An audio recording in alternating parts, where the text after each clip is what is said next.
জনসংযোগের মাধ্যমে সাধারণ মানুষের সমস্যা অভাব অভিযোগের কথা শুনলেন উত্তরবঙ্গ উন্নয়ন মন্ত্রী উদয়ন গুহ।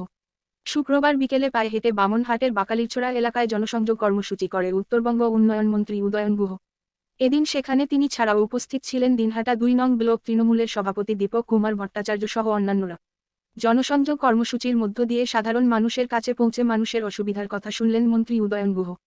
গত বেশ কয়েকদিন ধরেই এইভাবেই জনসংযোগ কর্মসূচিতে ব্যস্ত রয়েছেন উত্তরবঙ্গ উন্নয়ন দপ্তরের মন্ত্রী উদয়ন গুহ।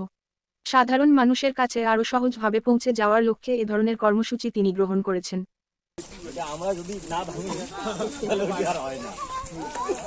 ও ওইটা ভাঙাতে ওখানে করে দিচ্ছে খালি কোনো রকম ওইটা করে দিল।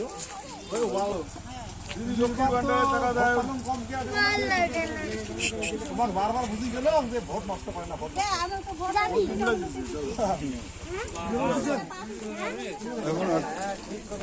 তোর মা কোথায়?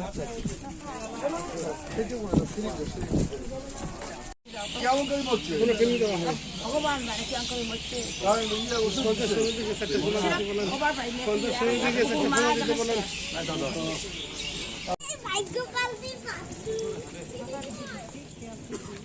নাম কি তোমার?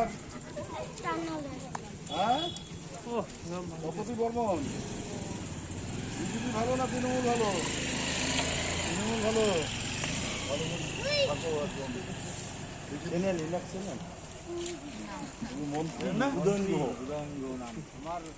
যার নাম শুনে বিনা পয়সায় রেশন দেয় দিদি, আর ভোট দেওয়ার সময় তোমরা দেন পদ্মফুল।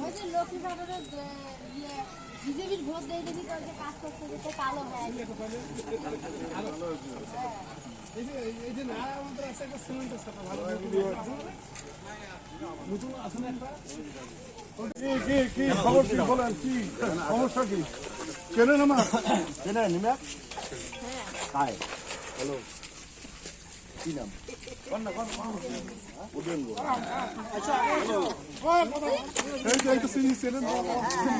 একেবারে বিজেপির সাথে গিয়ে কোনো লাভ নাই, তৃণমূলের সাথে।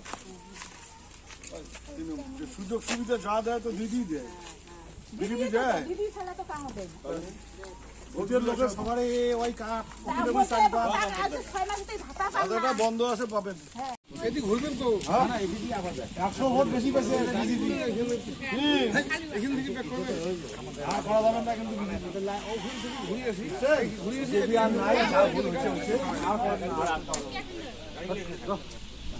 क्या हुआ? क्यों हम लोग का देखता नहीं है? बहुत दिन पर देखते हैं। तृणमूल का देखता नहीं है, बीजेपी का देखता है। वो नहीं चलेगा, तृणमूल का देखना पड़ेगा। आप तो लीडर है इधर का ना, आदिवासी সম্প্রদায় সবচেয়ে ट्राइबल का लीडर है। মানে যখন ওই যে চেঞ্জ করে নিয়ে আসলো না, এখানে ছিল যে ইনি ছিল বাচ্চু ভাই আর মদন দা, এরাই সবকিছু এখানে বিজেপি করে কোনো লাভ নাই। এখন আছে, এখন আমি এখন যাই। সবাইকে বলবেন দাদু আপনার একটা দায়িত্ব আছে, খালি ভোট দেওয়া না, সাথে থাকবেন। আসি, ভালো থাকো। না আমি ছিলাম এতক্ষণ, তারপর